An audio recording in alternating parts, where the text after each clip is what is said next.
레이기, 오늘 레이기를 하겠는데, 그냥 오늘 오신 여러분 1년 동안 잘 수요 참석하면 성경 공부한 것이 돼요. 그래야 앞으로 안수입사 권사나 장로할 때 성경 공부를 했어야 돼요. 성경 공부를 안 하면 우리가 잘 이렇게 발전이 없습니다.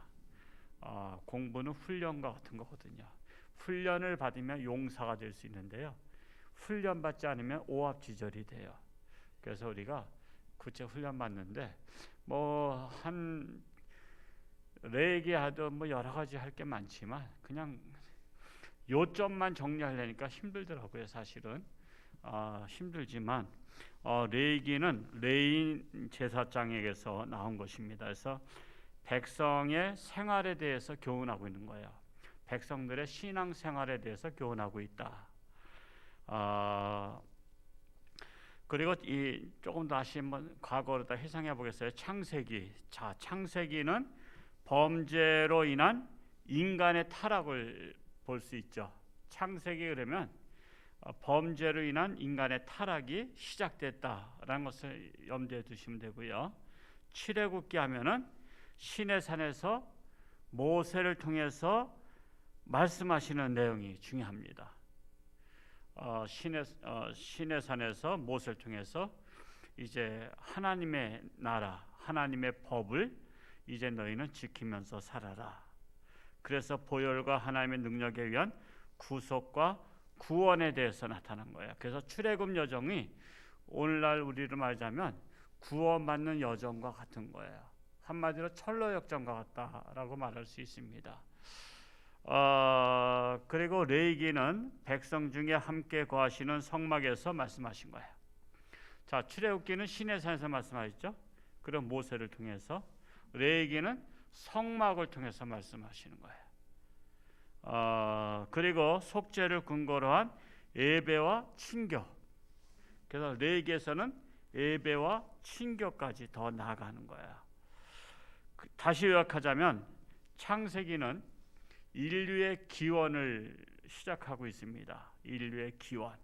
그리고 출애굽기는 선민의 구원, 즉 택한 백성의 구원을 기록하고 있는 거예요. 그래서 선민 사상이 이스라엘은 엄청 강해요. 우리도 마찬가지예요. 우리가 같은 세상 사람 속에 살지만 우리는 선택받은 자입니다. 선택받은 자예요. 그래서 우리는 죽어도 하늘나라 갈 수 있다는 자부심, 자긍심을 갖고 있어야 돼요. 또 레이기에서는 선민의 생활 기록하고 있어요. 그래서 신앙생활, 선민의 신앙생활은 어떻게 해야 되는가? 즉 성막 중심의 신앙생활이에요. 요즘으로 말하자면 성전 중심의 신앙생활을 말씀하고 있는 거예요. 그리고 민수기는 선민의 시험을 기록하고 있어요. 그래서 시험이 올 때 하나님의 말씀으로 극복하는 것에 대해서 기록하고 있어요. 그리고 또한 신명기는 선민에게 재확인시키는 거예요. 종합적으로 다시 한번 총점검하는 것이 신명기다라고 말할 수 있어요. 이제 레이기의 기록 목적은 세 가지가 있어요. 역사적인 목적과 교리적인 목적과 기독론적인 목적. 조금 어려운 거예요. 이 세 가지 관점에서 기록이 돼 있어요. 그러니까 여러분, 우리가 지금 오늘날에 배운 게, 우리나라는 정말 고학력이잖아요. 그런데 여러분, 이 성경을 기록한 것이 굉장히 오래전이잖아요. 얼마나 오래됐죠? 약 3,400년 전이라 그래요. 3,400년 전에 기록을 하는데 오늘날 우리가 웬만한 글쓰기 어렵잖아요. 나는 그 성경을 볼 때마다 그때 정말 학교도 없었죠.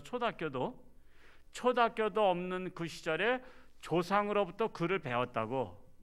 우리나라로 말하자면 옛날에 학교가 없어 서당에서 배운 것처럼 글을 배웠는데 그 글이 오합지졸의 글이 아니라 정리가 된 글이에요. 요점 정리. 그래서 교리적인 차원에서 했고, 역사적인 차원에서 했고, 기독론적인 차원에서 글이 기록되어 있다는 거예요. 그러니까 정말 대단하다고 말할 수 있어요. 저는 그 영월군에 가면 김삿갓면 있는 거 아시죠? 이름이 이제 요즘에는 그런 지역에 유명한 사람을 따라서 이름을 줘요. 그래서 영월에 한번 그 바람 쐬러 갔다가 휴가 중에 김삿갓면을 갔어요. 김삿갓면. 옛날에 김병현의 그 책을 읽어봤기 때문에 김삿갓면을 한번 지상하고 가자. 그래서 이제 엄청 골짜기 들어가. 혹시 갔다 와 보신 분? 그냥 제가 갔다 와서 얘기해 줄 줄 알고서 안 갔다 오셨죠? 한번 올 여름에 기회가 되면 가세요. 한번 계곡수로다 쫙 들어가는데 그 구석까지 가서 그 김병현 시를 이렇게 딱 짧게 크게 간판식으로 해서 다 적어놨어요. 그거를 이제 그러니까 그거를 하나하나 읽으면서 야, 저거를 어떻게 저렇게 그냥 즉석에서 쓴 거야. 시를 어떻게 저렇게 그냥 순간적으로 쓸까? 갑자기 누구네 집에 가서 밥 한 끼 먹고 나면은 답례로다가 시 한 수 써주고 그랬다고. 그러니까는 내가 시를 써서 다음날 갖다 줄게요. 그게 아니야.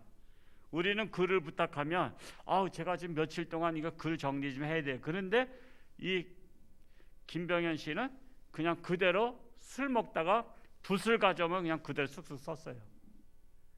그러니까 참 엄청난 사람이에요. 근데 이 성경을 처음에 창출 내민신 누가 기록했다고 하죠? 모세가 기록한 거예요.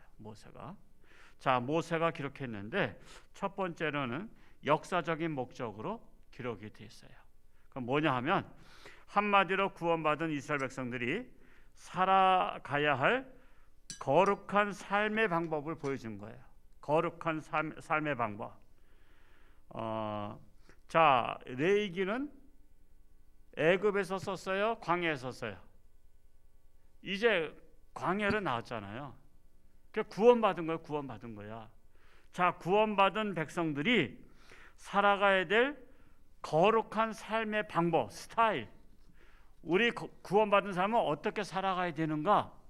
그것에 대해서 기록한 거예요. 세상 사람과 다른 방법을 알려주고 있는 거야. 이러한 목적을 위해서 1장에서 17장까지 그게 기록된 거예요. 장장 1장부터 17장. 그리고 레위기는 먼저 그들이 어떻게 해야 정결해질 수 있는가를 가르쳐주고 있어요. 어떻게 해야 정결해질 수 있는가. 그러니까 정결법에 대해서 그렇게 기록되어 있는 거예요. 그러니까 오늘날은 사실 레위기를 읽는데 우리 문화와 스타일과 다르기 때문에 사실은 레위기를 읽을 때 그렇게 이렇게 재미있는 스타일은 아니야. 그러나 그들에게 구원받은 자는 어떻게 정결해야 되는가를 알려주고 있다라는 거야.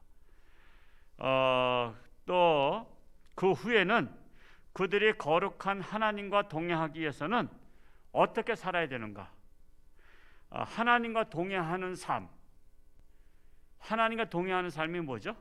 우리가 인생을 하루하루 살아갈 때 우리는 하나님과 동행하는 거예요. 우리 하나님과 동행하는 방법이 뭐죠? 말씀 생활. 하나님의 말씀 중심으로 사는 삶.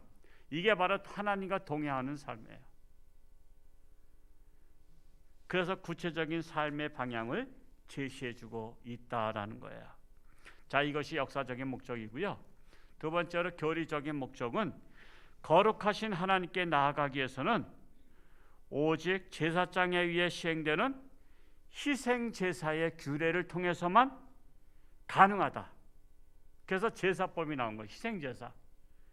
그래서 구약에서 교리적으로는 항상 희생제물이 있어야 돼요. 희생제물이. 그래서 송아지나 양이나 비둘기나 이런 것들을 희생제물로 드렸어요. 이것이 바로 제사장에 의해서 제물을 드리게 됐죠. 이러한 사실은 죄인들에게 자신들의 죄가 속함을 받기 위해서는 반드시 중보 사역이 있어야 된다는 걸 알려준 거예요. 제사함을 받기 위해서는 나 대신 죽어야 될 희생 제물, 그 희생 제물이 있어야 되고, 그 희생 제물을 그 역할을 할 수 있는 분이 바로 제사장이야. 그 제사장이 중요해. 제사장을 통해서 희생 제물을 드려지게 하는 거예요. 그 가게 역할을 하는 거예요, 제사장이.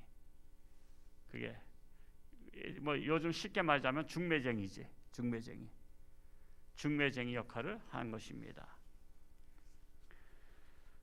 그래서 레위기는 이러한 교리적인 목적을 위해서 제사와 절기의 상세한 규례에 대해서 말하고 있는 거예요. 희생 제물의 선택과 잡는 방법, 그리고 제사를 집행하는 제사장의 성결 의식 등을 가르치고 있어요. 이제 교리적인 목적이 그렇다면 세 번째로 기독론적인 목적. 오늘 우리와 관계 있는 거야. 이제 기독론적인 목적은 우리 현재 기독교인들과 관계가 있는데, 하나님과 죄인 사이에 완전한 희생 제물, 이 완전한 희생 제물이 나타난 거야. 그분이 바로 예수 그리스도다. 구약에서는 불완전한 희생 제물이었어요. 일시적인 희생 제물이었는데, 우리 신약에 이르러서는 아예 완전한 희생 제물이 바로 예수 그리스도다라는 것을 알려주고 있는 거야. 그것이 바로 뭐예요? 영원한 대제사장이야. 영원한 예수님은 희생 제물이 됨과 동시에 자신이 영원한 대제사장이 되신 거예요. 이것이 바로 그리스도에 대한 예표라고 말할 수 있어요. 그래서 레위기 1장에서 17장은 희생 제사 제도에 대해서 말씀하고 있는 거예요. 그래서 하나님께 나아가는 방법을 제시하고 있어요. 그리고 18장에서 27장까지는 구원받은 백성들의 생활에 관한 법으로서 하나님과 동행하는 삶, 즉 신앙생활을 제시하고 있습니다. 자, 레위기에서는 5대 제사가 나오고 7대 절기가 나와요. 5대 제사. 거룩한 백성이 하나님과 교제하는 것을 제사를 통해서 나타내고 있는 거예요. 하나님은 교제를 뭘 통해서 해요? 제사를 통해서. 오늘날 우리 하나님과 교제는 예배를 통해서 교제하는 거예요. 구약에는 제사를 통해서, 신약에는 예배를 통해서 하나님과 영적 교제를 하는 거예요. 그럼 여러분은 뭐하러 나오셨어요? 하나님과 교제하러 나온 거예요.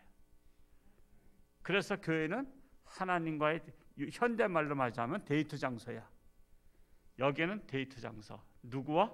하나님과 교제하기 위한 장소. 하나님과 교제할 때는 무엇을 중심으로 하죠? 하나님의 말씀 중심으로 하나님과 교제하는 거예요. 자, 그러면은 한번 5대 제사에 대해서 나올 때 의미를 좀 알면 그거 막 좀 쉽겠죠. 예를 들어서 5대 제사가 첫 번째로는 번제가 있어요. 번제는 불살라서 태워버리는 것인데, 점도 흠도 없이 온전히 자신을 드림으로써 원죄를 속죄하신 그리스도의 모형이에요.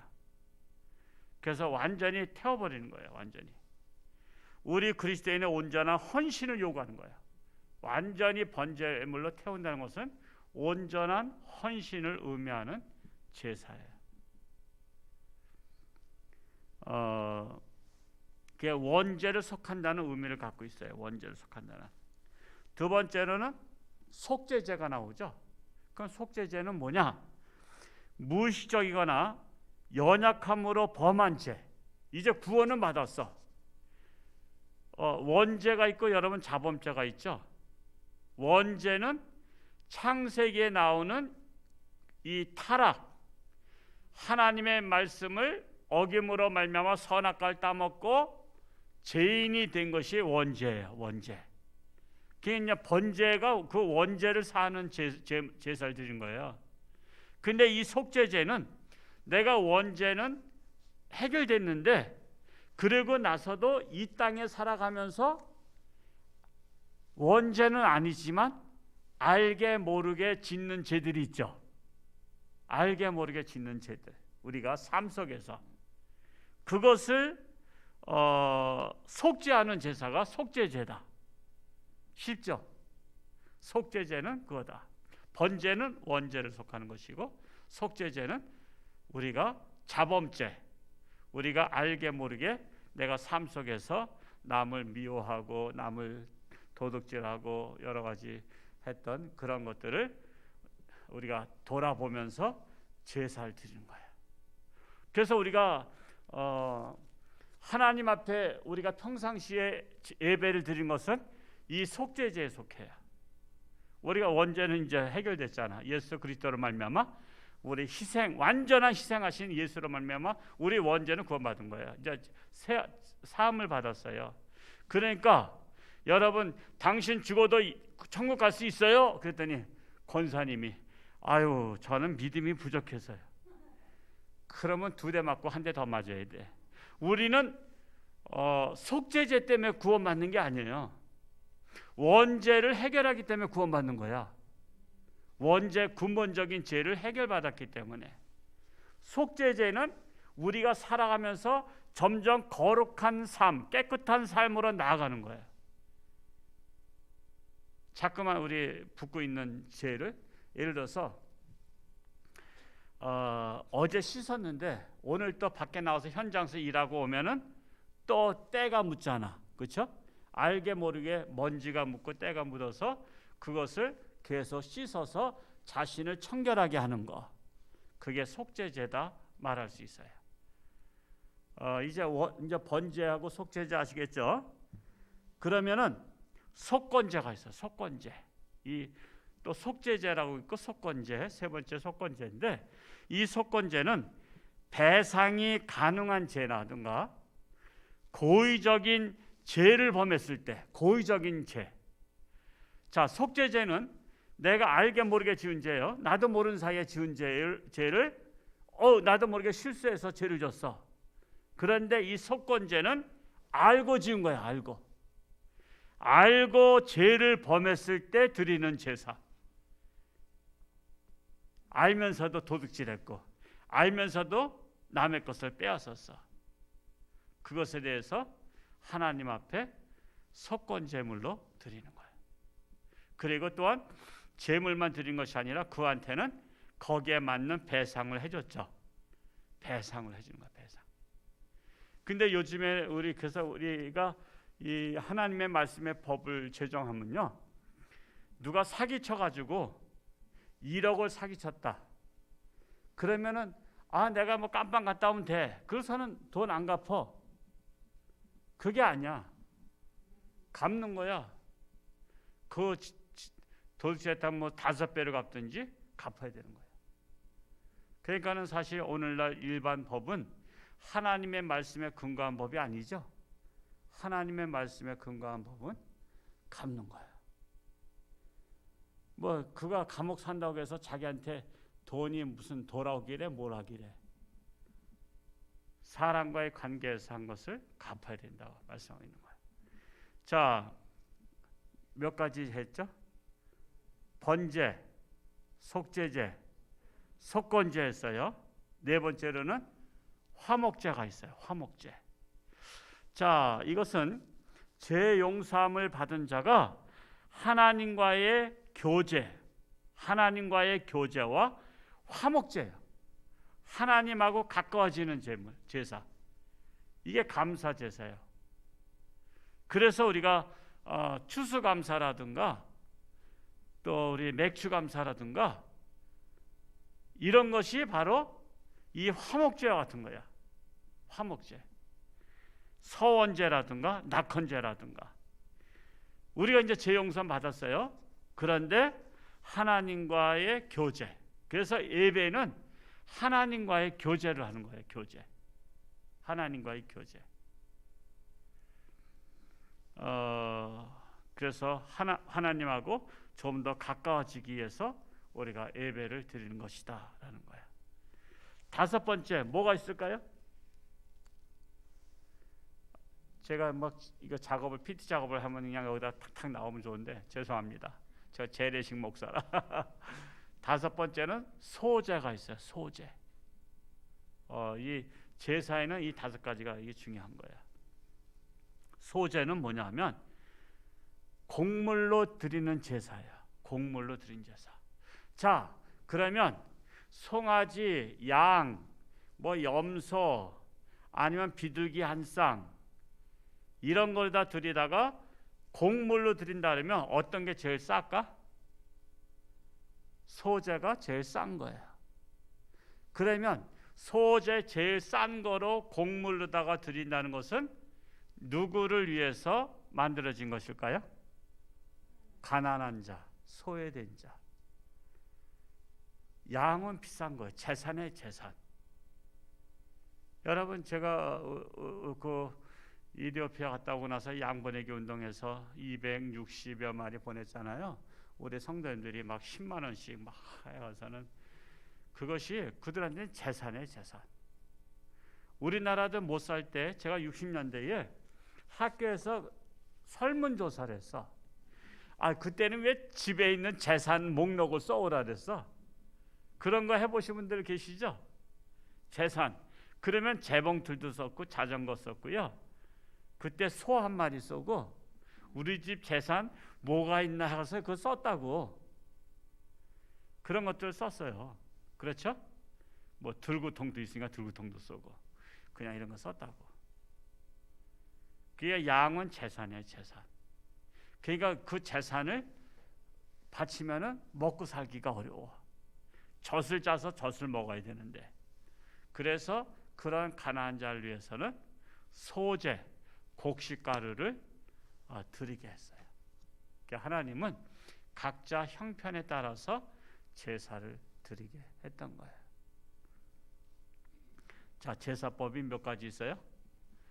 번제, 시작. 번제, 또 속죄제, 속건제, 화목제, 소제. 그러니까 요 다섯 가지를 이제 레위기를 읽을 때라든가 그런 것들이 나오면 이거 도대체 뭐야? 사실 이거 알지 못하면 그냥 의미 없이 그냥 넘어가는데 이런 것이 있다 기억하면 좋겠어요. 자, 그리고 17장에서 27장에서는 윤리 규정에 대해서 나오고 있는 거예요. 첫째로 하나님과 동행하는 삶에 대해서 기록되어 있어요. 제사함을 받은 백성은 성결을 유지할 수 있도록 하나님과 사람 사이에 올바른 삶을 살아가야 된다는 거예요. 첫째는 하나님과, 둘째는 사람과 사람과의 사이에서 올바른 삶을 살아가야 된다는 거예요. 이 거룩한 삶이라고 말할 수 있죠. 거룩한 삶. 두 번째로는 하나님의 백성이 거룩함을 유지하기 위해서는 하나님과 끊임없이 교제하는 시간을 가져야 되는 거예요. 하나님과 교제하는 시간. 여러분, 사람을 누굴 자꾸만 만나면 물드는 거 아시죠? 그래서 누구 만나라 그래요? 여러분 자녀들한테 좋은 친구 만나라 그래요? 불량배 만나라 그래요? 좋은 친구 만나면 그 친구와 물들어. 공부 열심히 하는 친구 만나면 맨날 공부에 대한 교제를 하게 되고, 맨날 그냥 뭐 남의 수박밭에 가서 썰이하자 그런 애들 만나면 물들어요. 그래서 우리가 하나님과 교제하는 삶을 살아야 거룩한 삶을 살게 돼요. 거룩한 삶. 얼마 전에 오늘 춘천에 가서 목사님들하고 이제 회의하고 얘기하는데, 저 안산에 있던 어떤 목사라는 사람이 그냥 80억을 갈취하고 예제차를 타고 교인들이 다 대출 받아가지고 목사님한테 다 헌금했대. 안 하면은 막 좁혀니까. 그래서 그 교단에서 직위 해제했대. 이미 직위 해제하면요 목사가 아니에요. 근데도 신문에는 계속 뭐로 나와요? 목사로 나오잖아. 목사로. 참 이게 문제야. 여러분 직위 해제하면 그때 면직이죠. 면직. 그러면 자격증을 박탈한 거예요. 그러면 자격증을 박탈하면 옛날에는 목사였지만 이제는 자격이 없는 거야. 근데도 잠깐 매스컴에서는 목사라나. 참으로 안타까워요. 안타까워. 그래서 그 교단에서 면직하고 나면 이제 터치 안 하잖아요. 근데 목사 이름으로 자기가 그냥 독립적으로 교회에서 그냥 교인들 그냥 엄청 굿하면서 주를 틀어가지고 다 대출 받아서 다 챙겼다고만 80억 챙겼어. 거기 그 아저씨도 문제지만 교인들도 문제는 있죠. 그냥 바꿔놓고 생각하면 홍천주 함께 목사 여러분 그냥 붙들어 매놓고서는 몽둥이 아주 찜질하면서 빨리 돈 대출 받아와 그러면 여러분 하겠어요? 우리 교회는 건강한 교회예요. 우리 교회는 건강한 교회예요. 그런 거 있을 수도 없고요. 용납해주지도 않잖아요. 그건 아니잖아요. 그러니까 교회도 정말 잘 가는 게 중요합니다. 교회 선택 잘해. 오늘은 편지가 하나 왔어요.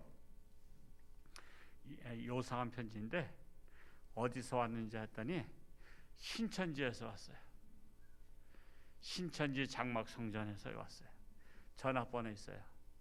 언제든지 신앙 상담하시기 원하시면 여기 전화번호다 전화해달래.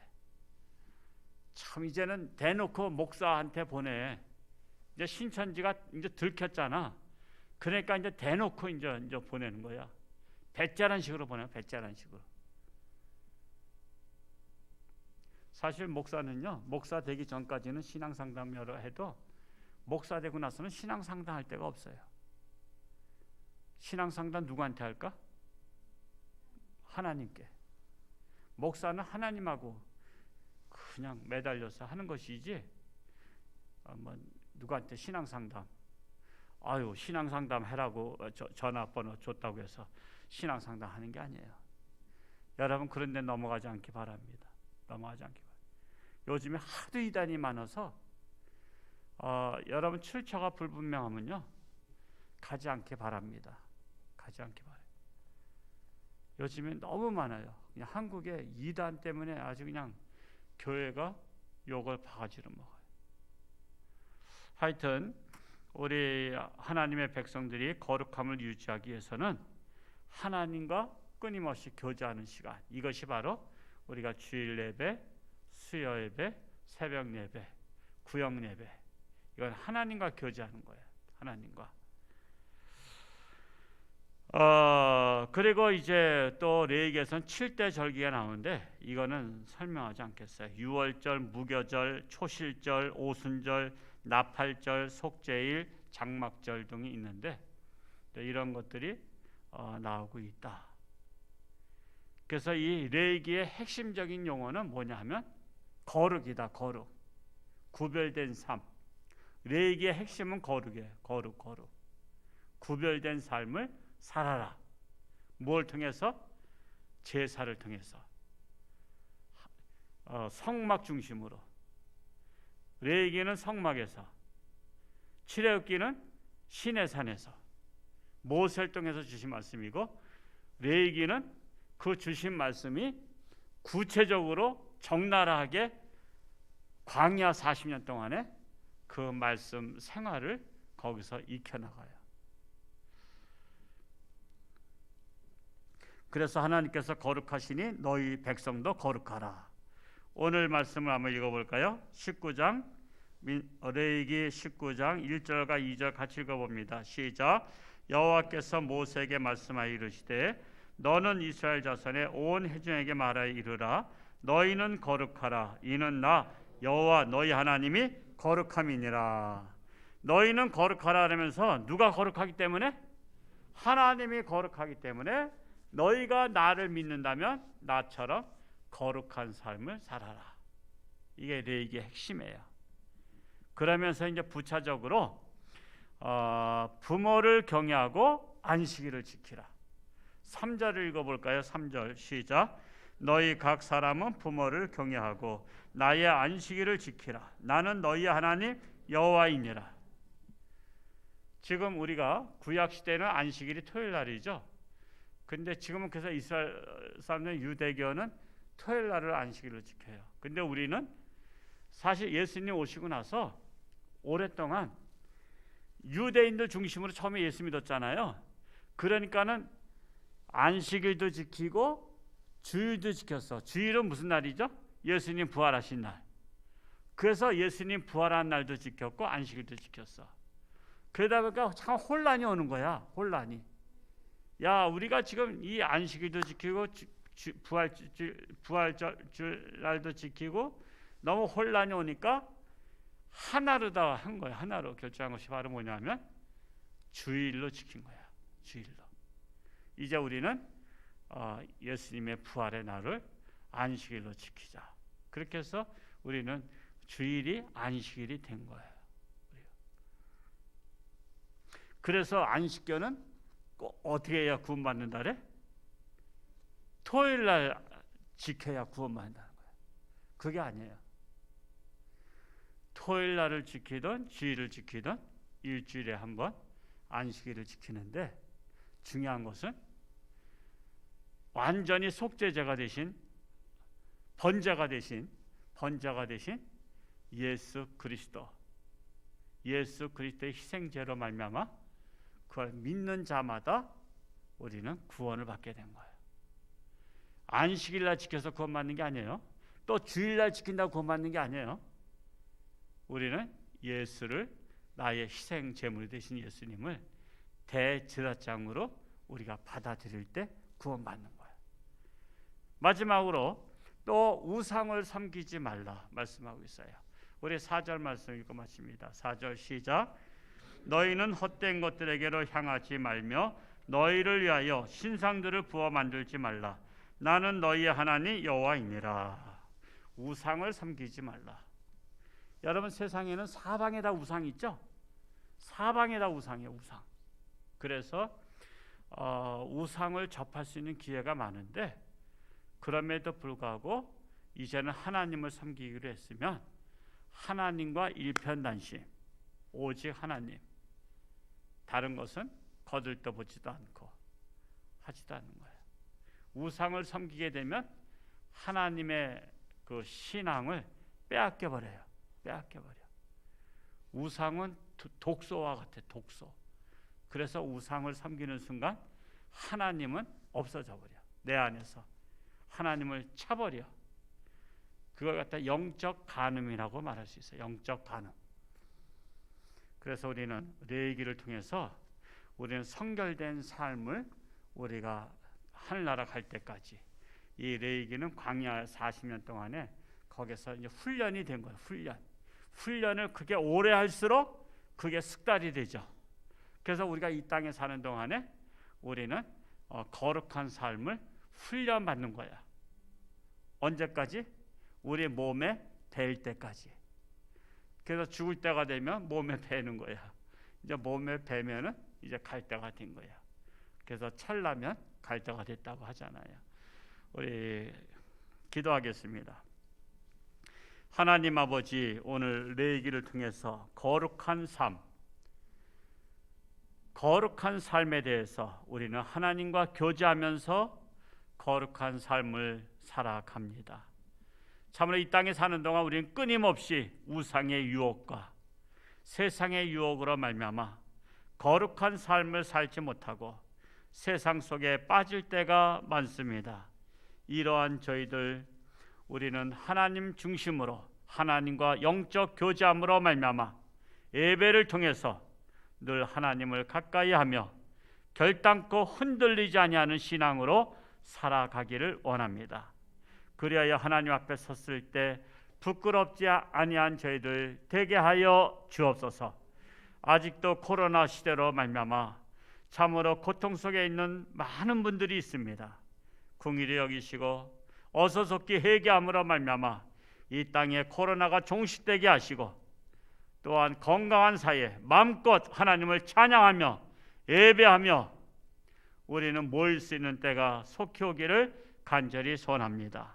우리 사랑하는 교우 중에서도 어머니가 확진자가 되어서 고통 속에 있사오니 아버지 하나님, 사람은 언젠간 가지만 그러나 깨끗함을 받고 건강하게 사시다 갈 수 있도록 하나님 역사하여 주옵소서. 여러 가지 질병으로 고통당하는 사랑하는 교우들이 있습니다. 능력의 손길로 안수하사 치료하는 광선 바라사 깨끗함 받게 하시고 하나님 영광에 살아갈 수 있는 삶들이 되게 하여 주옵소서. 이 시간도 앞에 귀한 11조임을 드렸습니다. 참으로 아시나이다 많은 기도 제목이 있는데 하나님 응답하여 주시고 승리하게 하시고 남편도 구원의 역사가 일어나게 하여 주옵소서. 감사드리며 예수님의 이름으로 기도하옵나이다. 아멘.